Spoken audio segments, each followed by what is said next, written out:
Vamos falar um pouquinho sobre vivermos uma vida contagiante para a glória de Deus. O texto diz assim, Romanos capítulo 12, versículo de número 1.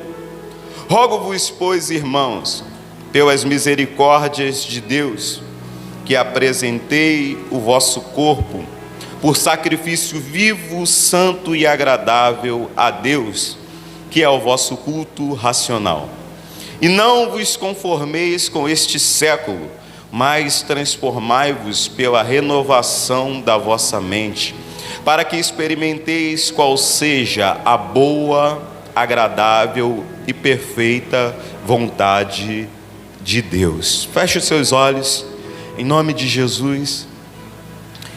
Pai de amor, nesta hora acabamos de fazer menção da Tua palavra.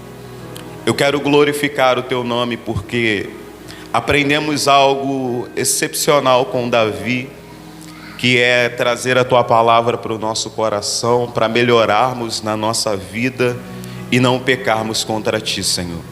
E nesta noite temos o privilégio de compartilharmos aquilo que o Senhor tem ministrado ao nosso coração nesse tempo.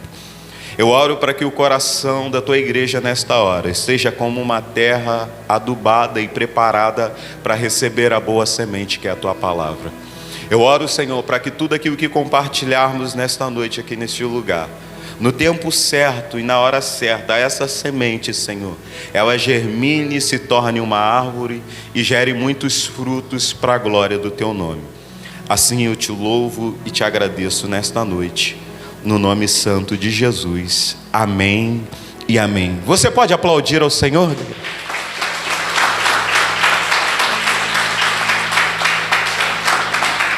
Glória a Deus. Bom, queridos, o texto que nós acabamos de ler é um texto bem conhecido, mas que eu acredito que de tempo em tempo, quando nós lemos, conseguimos lembrar de algumas áreas da nossa vida e de alguns momentos. O apóstolo Paulo ele é bem preciso quando ele escreve a carta aos Romanos, uma carta bem completa, uma carta bem esclarecedora acerca do evangelho do reino de Deus. Ela nos faz entender com bastante dimensão as verdades que Cristo veio estabelecer para a igreja sobre a terra. Ela nos esclarece com bastante propriedade as coisas acerca dos céus que Deus deseja manifestar para as nossas vidas. É uma carta também que nos traz a esperança daquilo que nós como igreja almejamos viver.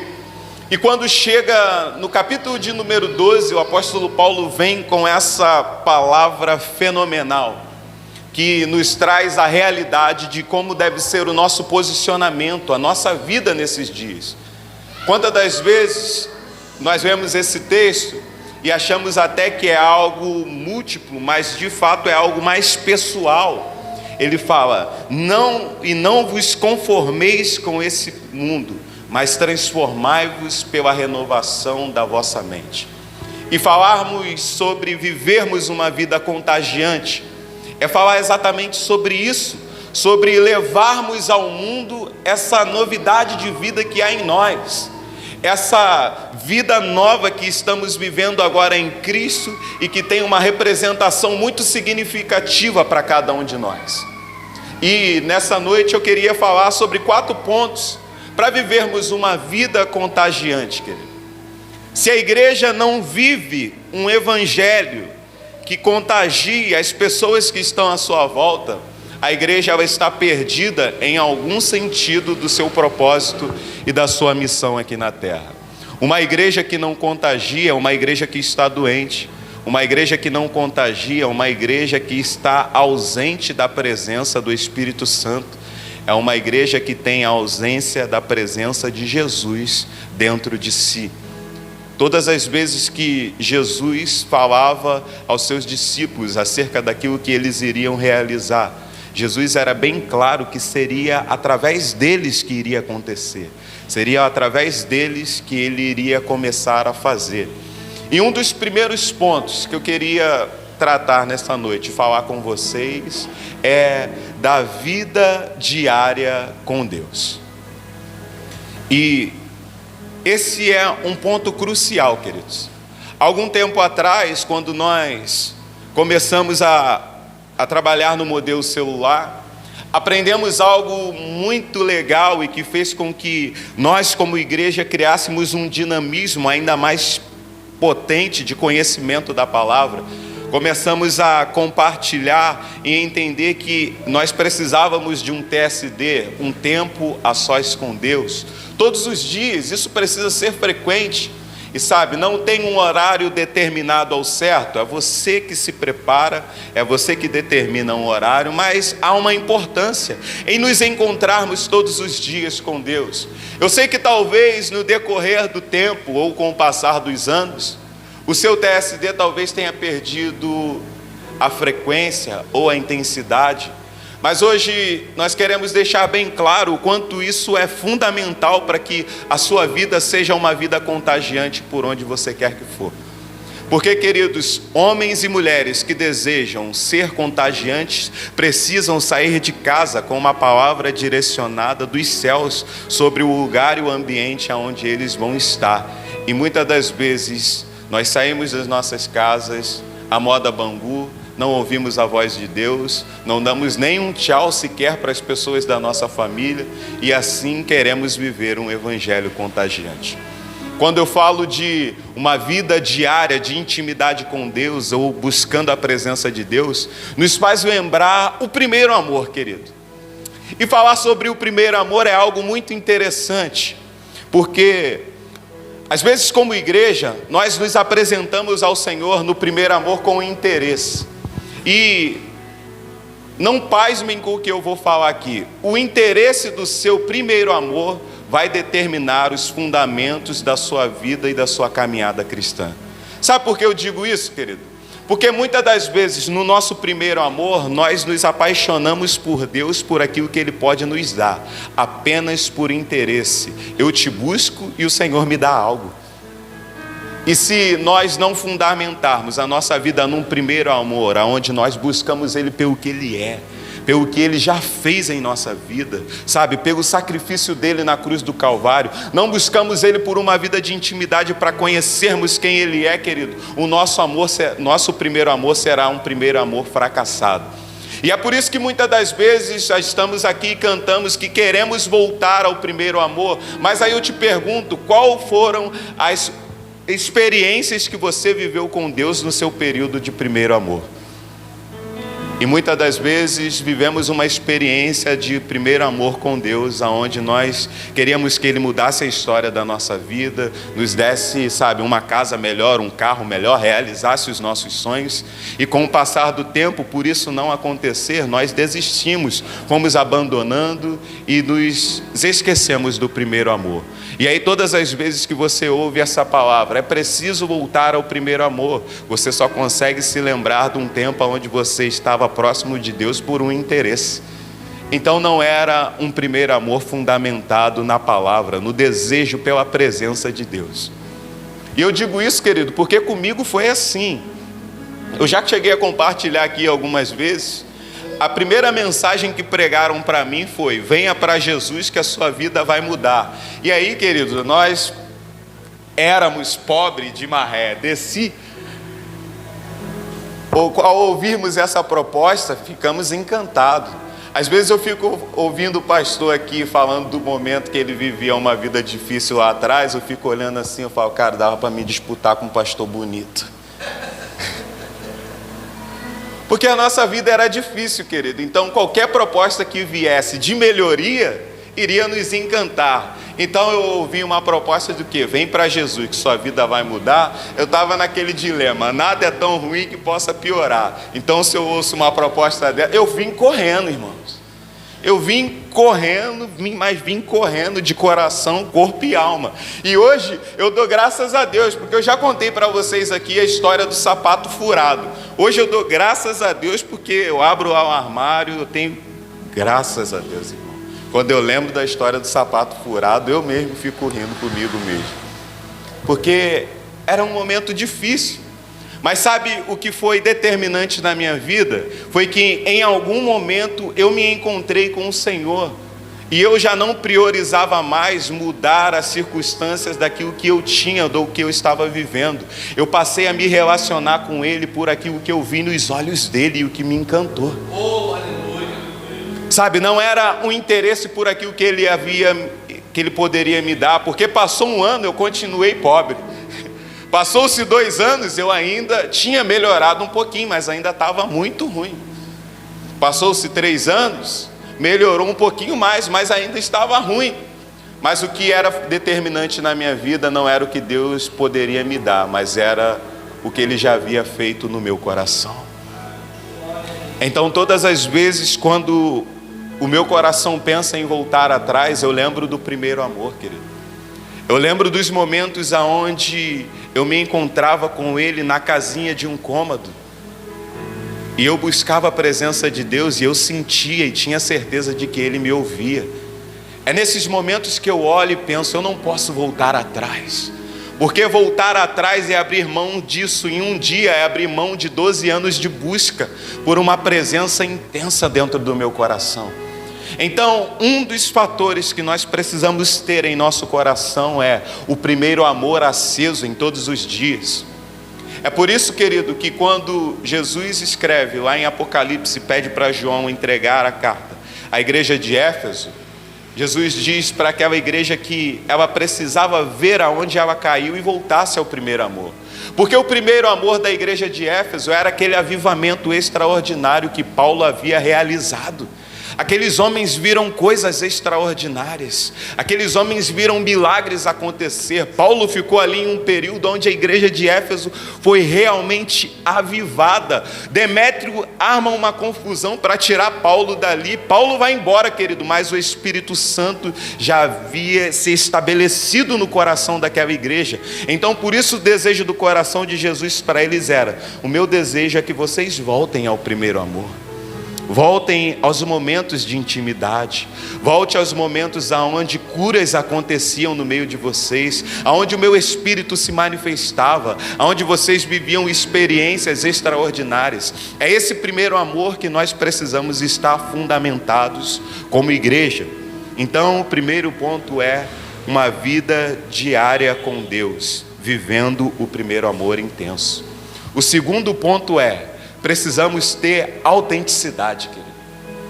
Sermos pessoas autênticas, sermos pessoas verdadeiras, sabe? Fazer com que a nossa vida viva a realidade daquilo que nós acreditamos. É por isso que nos nossos dias muitos abraçam a causa do Evangelho, mas não vivem a causa do Evangelho. Porque abraçar a causa do Evangelho é uma coisa, viver ela é outra. Viver a causa do Evangelho é preciso morrer. É por isso que Jesus falou assim, ó: aquele que quiser dar continuidade a tudo aquilo que eu estou fazendo, negue-se a si mesmo, tome a sua cruz e siga-me. Jesus está dizendo: você vai precisar morrer para continuar aquilo que eu estou fazendo hoje. Precisamos ser autênticos. Eu amo quando Jesus começa a instruir lá em Mateus, os seus discípulos, lá em Mateus capítulo de número 5. Porque Jesus vai dizer algo fenomenal a respeito da igreja, querido. Ele vai dizer assim: e vocês são sal da terra e a luz do mundo. Ele usa 2 termos para nos representar e que mostra a nossa autenticidade como cristãos contagiantes, querido. O sal e a luz têm a sua propriedade de contágio. E nós não podemos perder isso, querido. Jesus começa em Mateus 5 declarando as bem-aventuranças. E ele fala a respeito daqueles que vão realizar coisas para que os seus irmãos sejam plenos, sempre pensando no bem do outro. E aí Jesus dá continuidade dizendo: e vocês são sal da terra e a luz do mundo. O problema da falta de autenticidade, sabe o que é?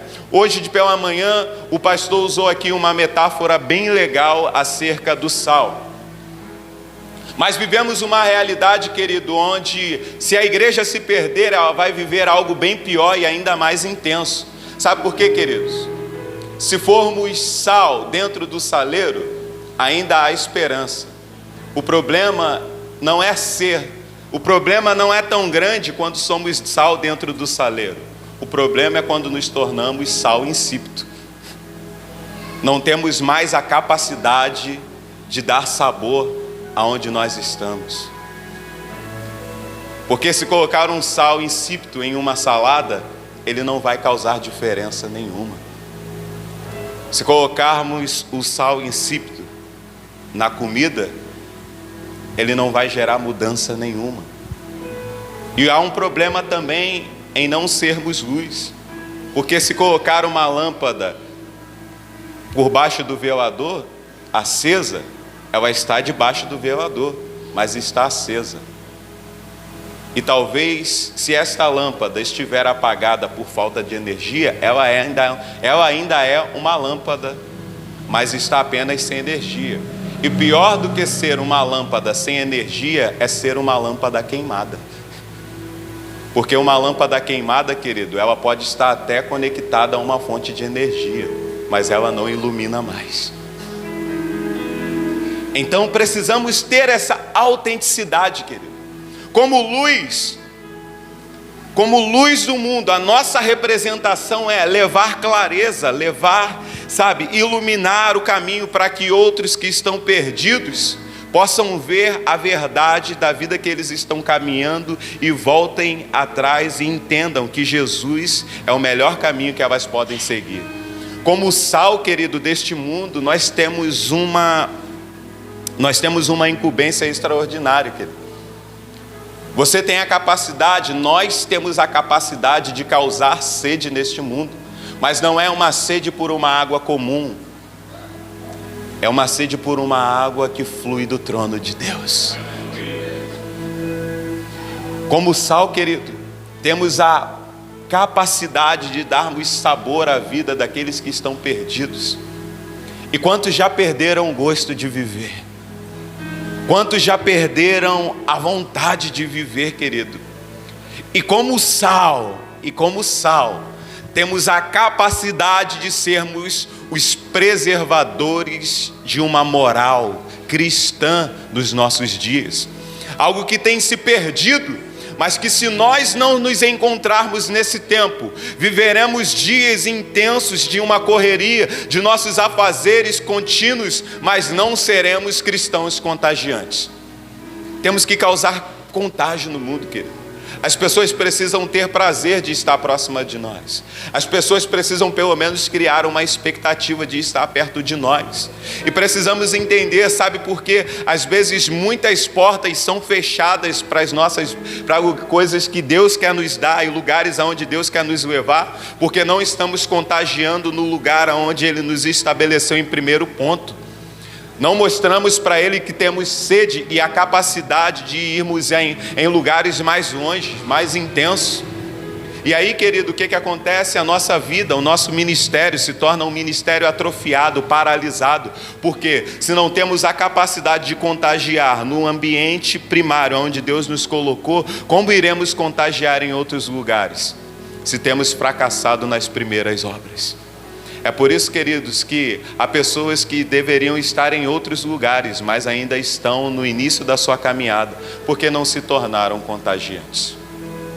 E é por isso, querido, que esse é o tempo onde Deus tem despertado o nosso coração. Esse é o tempo onde Deus tem nos feito entender que vamos dar um passo em direção ao que Ele tem nos despertado, a nossa vida vai se tornar uma vida insípida. Seremos uma lâmpada queimada e não viveremos aquilo que Ele tem para as nossas vidas. Porque o terceiro ponto é: perseveram na palavra e confiam nas promessas de Deus. Nós precisamos perseverar. Em primeiro ponto, com base na palavra que Deus liberou sobre as nossas vidas. E depois entendermos que há uma promessa para cada um de nós. Os discípulos de Jesus, eles estavam, vivendo um momento de ápice. Quando Jesus estava, realizando coisas extraordinárias no seu ministério. Aqueles homens viram coisas fenomenais acontecer. Mas quando chega lá no Evangelho de João, no capítulo de número 13, Jesus começa a declarar para eles a realidade que eles passariam a viver com o decorrer do tempo. Jesus começa a deixar claro para eles que ele voltaria para o Pai. Então, a ausência de Jesus causou tristeza e desânimo no coração daqueles homens. Mas, ao Jesus olhar para os seus discípulos, com o seu coração entristecido, com o seu coração abatido, ele libera uma palavra de promessa para aqueles homens. E dentro desse ponto, querido, eu quero falar algo que vai ser fundamental para a nossa caminhada como cristãos contagiantes. Precisamos estar firmados na palavra e acreditarmos nas promessas que Deus tem, porque a palavra de Deus é fiel e não muda, e as promessas que Ele tem, Ele vai realizar em nossas vidas. Olha o que Jesus vira para aqueles homens e diz: não se turbem o vosso coração, crede em Deus e crede também em mim. Na casa de meu Pai há muitas moradas. Jesus está querendo dizer para eles assim: não deixe com que esse momento de tristeza pela minha ausência abata o coração de vocês. Há um lugar sendo preparado para que vocês estejam comigo na eternidade. Então aquilo, já dá um ápice, já dá um up na fé. Porque imagina, querido, você agora está caminhando, está numa jornada com alguém, e essa pessoa agora diz que vai se ausentar do nada. Então já dá um levante na nossa moral. Em algum momento eu vou me encontrar com ele novamente. Mas entenda algo que é primordial para as nossas vidas nesse tempo e para a nossa caminhada cristã. Existem promessas que elas são liberadas de acordo com o propósito, e existem promessas que são pessoais, em que Deus vai realizar na nossa vida. E o que faz com que as promessas pessoais se realizam é a forma em que nós nos dedicamos na promessa de um propósito. Porque aqueles homens, queridos, eles tinham tudo para voltar atrás, porque a promessa que Jesus havia feito de primeiro para eles era uma promessa que estava num futuro vindouro. Mas além de perseverarem para que eles vivessem essa promessa, eles precisavam realizar uma missão pela qual eles estavam sendo treinados por 3 anos e meio. Eles precisariam passar por momentos de dificuldades. A promessa do propósito, ela sempre vai exigir algo maior e em primeiro lugar na nossa vida do que a promessa pessoal. E é por isso que precisamos entender de cara qual é o propósito que Deus tem para realizar através de nós. É por isso que Jesus dá uma palavra de exortação e para fazer com que o povo entendesse naquele tempo. Jesus fala assim: vocês não precisam andar preocupados com as vossas necessidades. Busquem primeiro o reino de Deus e a sua justiça, e as demais coisas vos serão acrescentadas. Mas eu acho lindo, querido, porque ao liberar a promessa sobre a vida daqueles homens, Jesus faz uma promessa para eles a respeito dos céus. Sabe por quê, queridos? O que nos faz ser contagiantes aqui na terra é termos uma visão daquilo que vamos viver na eternidade. Jesus dá a eles uma revelação do resultado daquilo que eles iriam fazer, daquilo que eles iriam viver. E é por isso, querido, porque é por ter uma visão dos céus, eu vivo uma vida contagiante na terra. É por ter uma visão daquilo que eu vou viver na eternidade, é que eu vivo uma vida contagiante aqui na terra. E não foi diferente na vida daqueles homens, querido. E não foi diferente na vida dos discípulos. Talvez aqueles caras começavam a caminhar, começaram a viver experiências, mas eles tinham em seu coração um entendimento de que um dia isso aqui vai acabar e eu estarei com Ele na eternidade. A visão dos céus nos faz viver uma vida contagiante aqui na terra. Sabe por quê, querido? Quando você tem uma visão do céu, você entende que o céu é tão bom que você não quer ir para lá sozinho. então você passa a contagiar as pessoas. E o que, sabe, estávamos compartilhando nas células essa semana, algo que é interessante. Foi feita uma pergunta: o que motiva a sua fé e inspira o seu amor? Cara, eu não podia deixar de compartilhar aquilo. Sabe o que motiva a minha fé e me anima mais ainda em viver o evangelho do reino de Deus? É quando eu vejo o perdido se encontrando no caminho e dando o primeiro passo para a melhor escolha que ele está fazendo em toda a sua vida. Sabe por quê, querido? Um dia eu já me encontrei naquela condição, e hoje entristece o nosso coração quando nós vemos alguém que tinha tudo para estar vivendo no centro da vontade de Deus, caminhando em direção aos céus, indo a passo largo para o inferno. O nosso coração não pode se contentar, querido, em ver isso acontecendo e achar que é normal. O problema é que nós, como igreja, durante muito tempo nos contentamos com algumas frasezinhas de efeito e totalmente contrária à vontade de Deus. Quer ver uma frase que é muito comum no nosso tempo? A salvação é individual, cada um busca a sua. E não contribuímos para que outras pessoas vivam o que nós estamos vivendo: covardia, ingratidão. É a mesma coisa que fazer, sabe o quê? Já que eu enchi a minha barriga, agora não importa mais quem tem fome. E às vezes nos posicionamos assim, querido. Mas sabe o que gera esse sentimento no nosso coração? É a falta de visão do céu, querido.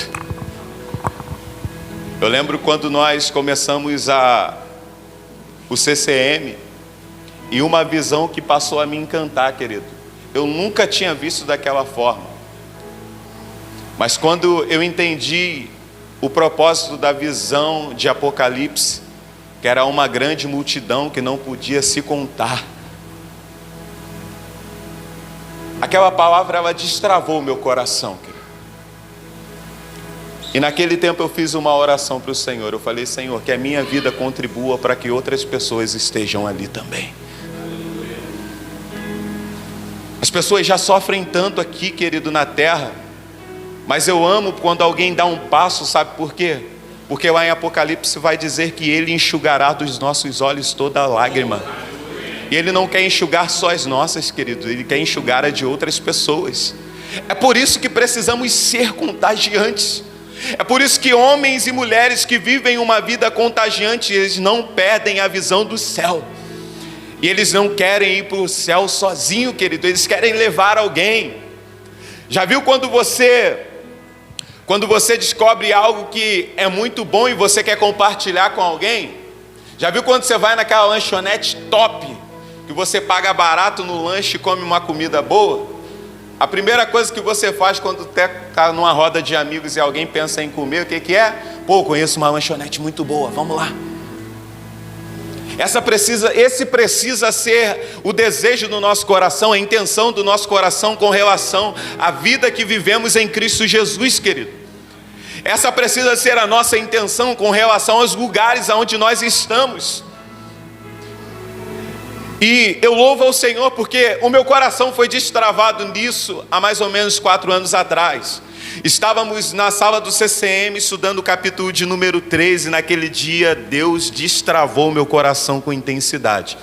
E a partir daquele dia eu determinei no meu coração, falei: Senhor, todo lugar que eu for e aonde eu estiver, eu quero ir com um propósito de alcançar alguém.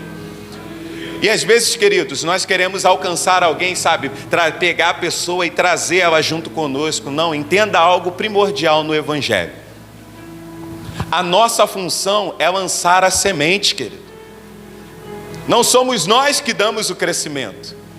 Nós lançamos a semente e quem dá o crescimento é o Senhor, querido. E perdemos tantas oportunidades. Quando eu entendi isso, querido, sabe o que aconteceu? Eu passei a orar pelas pessoas no meu trabalho.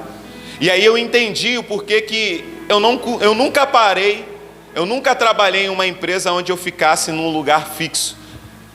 Aí eu entendi que eu não sou de escritório, eu sou do campo, eu sou da rua, querido. Eu já falei isso, estar aqui, pregar aqui é uma bênção. Deus nos deu essa oportunidade, mas sabe o lugar onde eu gosto de estar? É na roda de amigos. Onde eu ouço as pessoas falando das suas necessidades, daquilo que elas estão vivendo, e eu tenho a oportunidade de falar daquilo que eu tenho no meu coração. E vivendo dessa forma, querido, eu já vivi em múltiplas experiências, sabe? Múltiplas experiências que me fez entender que eu não posso perder a minha autenticidade. Eu não posso sair de casa sem viver uma vida cotidiana de contato com o Senhor. Eu preciso ouvir do Senhor qual é o propósito de eu estar em algum lugar, querido. Nós não podemos perder isso, querido. Então precisamos perseverar na palavra e acreditar nas promessas que Deus tem para as nossas vidas. E não importa, querido, a dificuldade que nós estejamos vivendo nesse tempo. Não importa qual seja a situação que nós estejamos vivendo, querido. Se estamos vivendo uma vida contagiante, se estamos sendo direcionados ao propósito, as promessas que Ele tem para a nossa vida vai se realizar. Estamos vivendo dias no Brasil onde o nosso coração está triste, de certa forma, e tomado por um sentimento de angústia, mas também um sentimento de fé. Porque há uma concorrência entre a esquerda e a direita, e nós não apoiamos a ideologia da esquerda, estamos de acordo com a ideologia da direita. Mas aí eu faço a seguinte pergunta: e se a esquerda ganhar e prevalecer? Será que as promessas de Deus morrem? Precisamos entender, querido, que maior é o que está em nós. O que está em nós é o que contagia o mundo, querido. Precisamos fazer, sabe o que, queridos? É fundamentar a nossa vida em Cristo. Porque se fundamentarmos a nossa vida em Cristo, estaremos fundamentados na palavra. E sabe o que a palavra diz a respeito disso? As portas do inferno não prevalecerão contra a igreja. Essa igreja somos eu e você, firmados em Cristo, independente de qual partido ganhe, se é a direita ou se é a esquerda. Há promessas vivas para mim e para você em Cristo Jesus, querido. É isso que precisamos entender, querido. E esses dias eu estava pensando, porque a maior preocupação dessa guerra que temos vivido é, sabe, e como será o futuro da minha família? E esses dias eu fui impactado no momento de meditação. Abra comigo a sua Bíblia aí no Salmo 128. Salmo 128. Coloca aí, João, por favor. Olha o que diz a palavra do Senhor. Bem-aventurado aquele que teme ao Senhor e anda em seus caminhos. Versículo 2: do trabalho de suas mãos comerás, será feliz e em tudo te irá bem. Tua esposa no interior da tua casa será como videira frutífera, os seus filhos como rebentos de oliveira, à roda da sua mesa. Eis que como será abençoado o homem que teme ao Senhor. Continua. O Senhor te abençoe desde Sião, para que veja a prosperidade de Jerusalém durante os dias da sua vida. A palavra de Deus nos revela promessas, queridos, acerca daquilo que Deus tem para mim e para você, querido. É por isso que nós não podemos viver de acordo com aquilo que o sistema está implantando. Precisamos ter a nossa vida firmada e a nossa fé firmada no Senhor, acreditando na palavra e nas promessas que Ele tem para as nossas vidas, e entendendo: quem tem uma visão do céu causa contágio e transforma a terra. Quarto e último ponto: todo cristão contagiante precisa ser cheio do Espírito Santo. Esse é o fundamental, querido, porque os três fundamentos, os três elementos que nós falamos anteriormente, se não for selado por este último, querido, ele pode sofrer uma carência ou um déficit em algum momento. Mês passado falamos aqui sobre a necessidade de vivermos dessa forma. de levarmos uma vida cristã cheia do Espírito Santo. Sabe por quê, queridos? Uma vida cheia do Espírito Santo vai fazer com que nós não vivamos para realizar as nossas vontades, mas para que a vontade de Deus prevaleça em nossas vidas. Não estabeleceremos tronos para nós mesmos, mas nós faremos coisas para que o nome de Deus seja glorificado. E as pessoas que estão à nossa volta, elas enxergarão isso, querido. É isso que nós precisamos entender. Quando o Espírito Santo entra, faz morada e começa a mudar, querido, as coisas passam a perder o sentido para as nossas paixões e as nossas vontades, e começa a fazer sentido para que o propósito dele se realize em nossas vidas. Nós destronizamos a nossa vontade e estabelecemos a vontade de Deus para as nossas vidas. E isso causa impacto no mundo. Sabe por quê, querido? Um dia o homem quis mostrar a sua força. E ele começou a construir uma grande torre para chegar aos céus. E sabe o que causou? E sabe o que isso causou? Uma divisão. Quando os homens tentaram construir a Torre de Babel e eles estavam convictos e unidos naquilo que eles iriam fazer, Deus trouxe uma confusão nas línguas, a qual eles não podiam mais entender, e ao invés de continuarem unidos, eles se espalharam. Ao invés de se contagiarem e criarem ainda mais forças, eles se espalhavam porque não se entendiam mais. Mas eu amo a palavra de Deus, porque a Bíblia vai dizer que no dia de Pentecostes, estavam todos reunidos no mesmo lugar. E foi ouvido um som como de um vento impetuoso, que encheu toda a casa onde eles estavam reunidos. Foram línguas vistas, repartidas como de fogo, a qual pousavam sobre cada um deles. E foram todos cheios do Espírito Santo. E sabe o que me chama a atenção?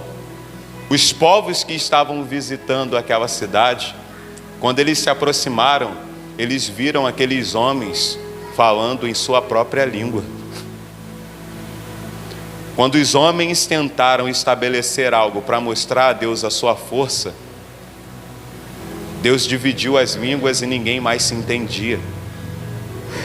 Mas quando eles decidiram perseverar na palavra, acreditar na promessa de Deus, eles foram cheios do Espírito Santo. E até quem não falava a língua, a qual era a língua nativa deles, passaram a entender o que eles estavam falando. E o Evangelho começou a contagiar o mundo. No primeiro discurso de Pedro, 3.000 almas. Os discípulos começaram a contagiar o mundo, querido, começaram a ganhar vidas, querido. É isso que precisamos entender, sabe? É vivermos uma vida de autenticidade cheia de Deus, aonde nós estaremos aqui e estaremos com pessoas, e não supriremos as necessidades delas apenas com aquilo que elas querem. Já parou para pensar? Pedro e João, cheios do Espírito Santo, agora encontram com um homem na porta do templo, na porta chamada Formosa. Aquele homem estava ali há muito tempo. A necessidade e o desejo do coração daquele homem era ter o quê? Dinheiro, querido. Mas não era o que realmente aquele homem precisava. Quando ele se depara com Pedro e João, e ele pede uma esmola, Pedro olha para aquele homem com uma vida contagiante, querido, cheia do Espírito Santo, e diz: eu não tenho prata e nem ouro, mas o que eu tenho eu te dou. É como se Pedro estivesse dizendo para ele assim: o que você precisa, o que você quer, eu não tenho para te dar, mas o que você precisa eu tenho, toma. E a igreja que é contagiante, ela tem isso para dar. Ela não contagia por aquilo que ela contribui de forma monetária. Ela contagia pelas propriedades do céu que ela manifesta na terra. Foi por isso que a Isabela contou aqui dentro da experiência dela a realidade. A criação aguarda, ela está ansiosa pela manifestação, querido. A criação, ela deseja um posicionamento meu e seu, mas não é como crentes indiferentes. É como pessoas contagiantes, homens e mulheres cheios do Espírito Santo, que por onde passa promovem transformação, que aonde estão, querido, tocam em pessoas e pessoas são curadas, que por onde passam tocam em pessoas e pessoas são libertas. Perdemos essa característica, mas em nome de Jesus, esse é o tempo onde Deus está resgatando essa realidade, esse DNA de igreja para a minha vida e para a sua vida, e a partir desse tempo a nossa vida nunca mais será a mesma, querido, porque seremos ativados e renovados.